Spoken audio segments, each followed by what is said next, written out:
So that's an interesting conversation because I remember when I was in the day-to-day world of IT. That's how I defined myself, though, was that firefighting thing, right. the heroics. Yeah.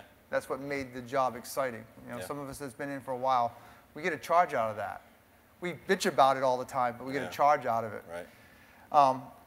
So there's a cultural change that has to occur with IT. So it Absolutely. sounds like we listen to what Simon said. We'd have to kind of start with a better why. Why are we there? Yeah. It's not to put out fires, but why are we there? We have to have a common why with the business. By the way, Right. you know, that was one of the things that really resonated with me when Simon was speaking. Is if we want to have that connection, build that trust bridge with the business, so that we would feel comfortable going to the business and saying, no, that's the wrong thing to do. You shouldn't be cutting. You should be investing. If we want to do that, we actually have to change our dialect. We have to change the culture within IT such that we all understand that we are in the same business. I was just having a conversation during the lunch break with somebody who's been in his new job for 4 months. Just moved to a new business, and the first thing that I asked him, how's it going, and he said it's going well. He said, but I didn't realize how trusted I was at my previous employer until I came here, and now I'm the new guy. And I actually had to terminate somebody who clearly, if you hear the story, clearly deserved to be terminated.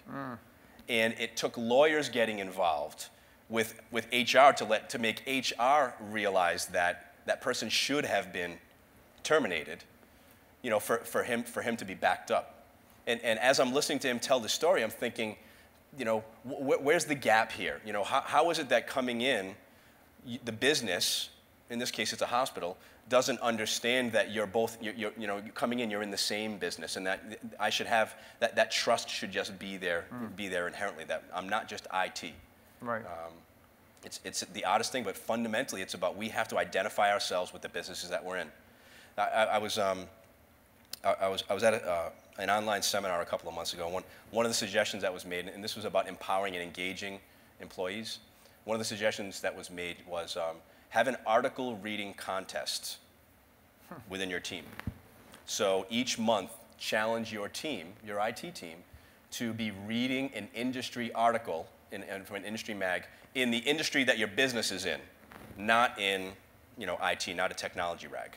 So what will that do? He said, it'll have them understanding the industry to such a degree that they won't be questioning the business decisions or the IT decisions that you actually make as a CIO or as a director, because they'll actually be able to make the connection between what's happening in the industry and what's happening with competitors when you actually do that. So I thought that was an interesting way to sort of steer the IT department over towards having the same why or being in the same business.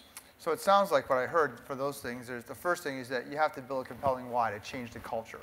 Second thing I heard was that we really need to start to build trust both throughout the organization and also internal to IT, have the relationship between the employee that works in the IT department as well as the business.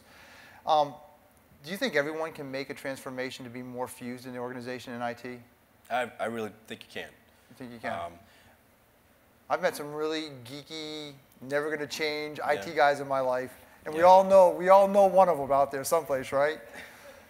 Yeah, I think that I don't know that I think that they're not long for the world.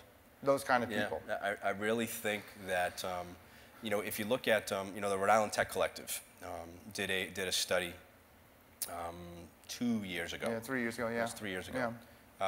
Looking at what are the skills that are in demand for IT employees. So what are employers looking for in IT personnel?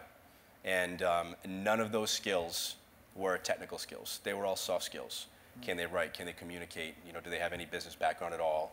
Those kinds of things. So business and IT. Now, by the way, I'm saying make shift happen here, that you want to be the ones that are initiating this, make shift happen. If you don't, the business is going to make that shift happen. Sooner or later, the business is going to demand that these things come together because or will almost be antiquated. I'll say one thing that may be rather controversial.